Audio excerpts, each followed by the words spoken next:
Kalau emang lu merasa pinter, pertanyaannya cuma satu. Kenapa lu masih miskin?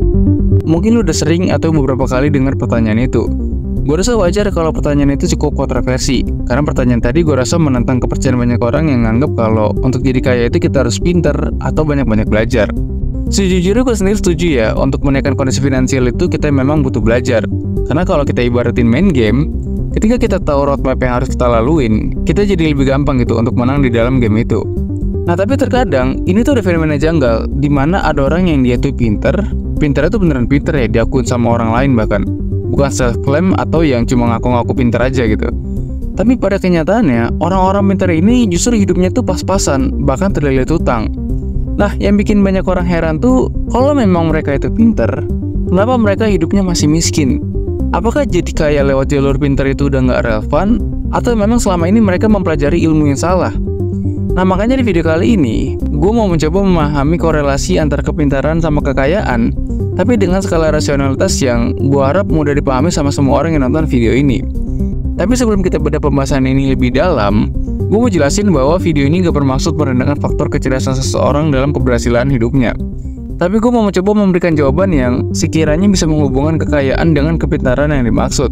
Karena gimana pun, kepintaran itu pasti ada pengaruhnya pada keberhasilan finansial seseorang. Cuma bedanya probabilitas setiap orang itu beda-beda. Nah, gue udah rekam semua di video kali ini, so disimak sampai habis.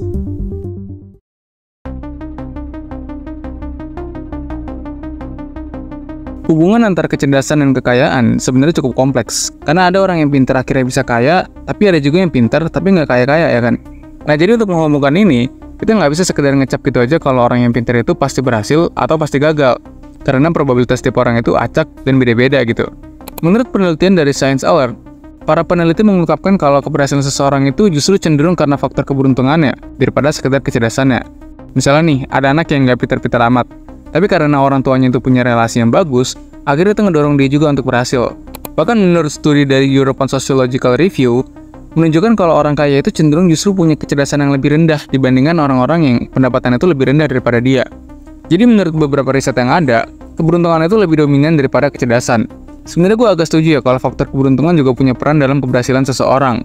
Karena banyak yang udah kerja keras, belajar mati-matian, tapi tetap aja nggak kaya-kaya gitu. Tapi kan nggak mungkin kalau kita cuma sekedar menilai keberhasilan dan kekayaan seseorang itu cuma karena faktor hokinya aja. Karena menurut gue, sekalipun seorang anak itu dilahirkan beruntung dari orang tua yang kaya, tapi kan itu semua juga buah hasil dari usaha orang tuanya dulu. Jadi nggak ada yang sepenuhnya itu karena faktor beruntung. Bahkan nih ya, di zaman sekarang, ada banyak orang-orang yang kita pun nggak tahu asalnya dari mana, tapi mereka itu bisa kaya dan terkenal, justru bukan karena menunjukkan intelektualitasnya, bisa karena dramanya, hiburannya, dan cara-cara lainnya yang mereka lakuin di luar edukasi. Dan kenyataannya, mereka tuh bisa lebih kaya gitu daripada orang-orang yang punya kecerdasan di atas dia. Sebenarnya gue nggak menyalahkan cara mereka untuk jadi terkenal dan kaya dengan cara begitu ya. Tapi maksud gue tuh, mereka tuh bisa jadi gambaran gitu, bahwa untuk jadi kaya, kita tuh nggak butuh kepintaran yang jauh di atas rata-rata.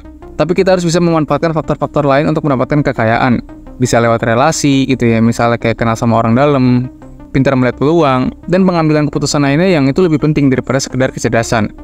Menurut psikolog, kecerdasan intelektual itu justru cuma menyumbang 20% dari keberhasilan seseorang, sedangkan 80%-nya itu dipengaruhi kecerdasan emosional.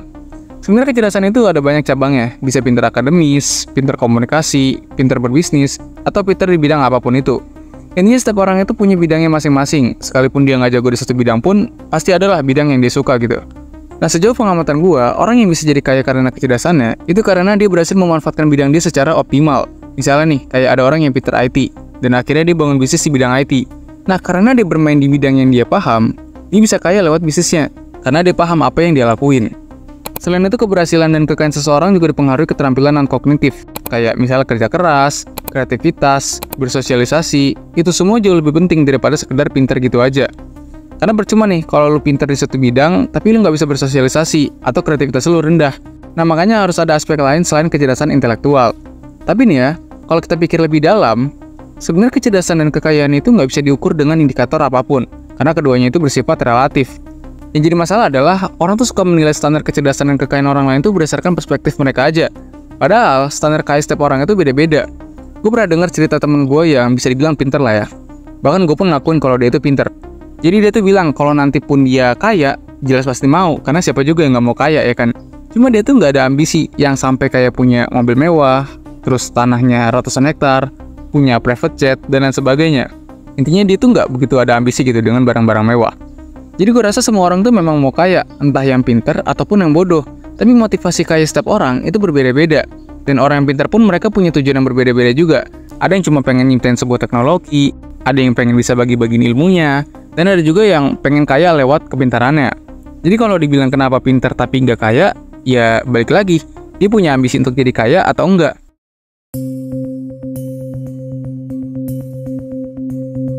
Pertanyaan yang sering banget keluar ketika membahas antar kecerdasan dan kekayaan, pasti ada pertanyaan kayak gini. Kalau orang yang kaya itu orang yang pintar, kenapa ilmuwan bukan jadi orang terkaya di dunia ini? Well, sebenarnya gue rasa orang tuh banyak yang simplifikasi kata pintar menjadi satu arti yang sama. Yang mana orang mengartikan pintar itu cuma sekedar pintar keilmuan doang. Padahal kayak yang tadi gue bilang ya, kalau pintar itu ada banyak, dan gue cuma pintar keilmuan aja gitu. Nah jadi kenapa nih jawaban dari kenapa ilmuwan bukan jadi orang yang terkaya, padahal mereka itu pintar-pintar? Well, jawaban itu simple. Karena mereka menggunakan kepintarannya memang bukan untuk kekayaan, tapi untuk tujuan yang mereka mau. Bisa karena untuk kepentingan sosial, mereka pengen namanya ada di buku sejarah, atau karena mereka penasaran aja sama apa yang mereka lakuin. Gue pernah ngobrol sama teman gue juga yang suka di bidang sains dan keilmuan begini, dan memang motivasinya itu karena penasaran aja. Mereka tuh pengen nyiptain suatu hal yang sebelumnya itu nggak ada, dan perihal kaya atau enggak, itu belakangan. Gue rasa pasti setiap orang tuh kalau dikasih kaya, ya pasti mau, tapi motivasinya itu pasti berbeda-beda. Makanya ada orang yang pintar tapi nggak kaya, karena mungkin tujuan dia bukan untuk jadi kaya. Begitupun orang kaya yang bodoh juga ada, tapi bodohnya ini harus diperjelas dulu nih, bodohnya itu di mana. Jangan mensimplifikasi kata bodoh ini jadi satu makna yang sama, karena tiap orang itu punya bodoh dan pintarnya masing-masing. Misalnya nih, Budi pintar musik, sedangkan Andi pintar matematika. Nah, ternyata dalam waktu 15 tahun, Budi lebih kaya daripada Andi, karena Budi berhasil jadi musisi terkenal yang albumnya itu ada di mana-mana. Sedangkan Andi hidupnya pas-pasan, hidup dari gaji ke gaji, bahkan terlilit utang.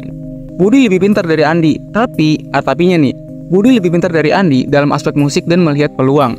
Bukan berarti Andi nggak lebih pintar dari Budi, karena Andi sebenarnya lebih pintar dari Budi dalam aspek matematika.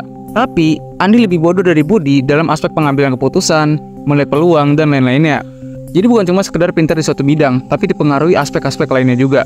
Coba deh lu lihat, kenapa ada orang yang jualan mie ayam di gerobak, sedangkan ada yang jualan bakmi di restoran?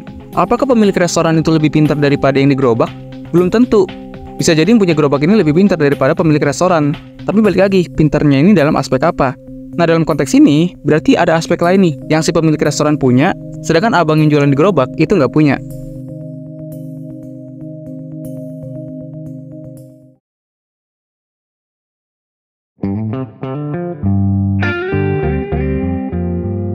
Emang agak rumit sih kalau bahas kepintaran dan kekayaan, karena setiap orang itu probabilitasnya berbeda-beda.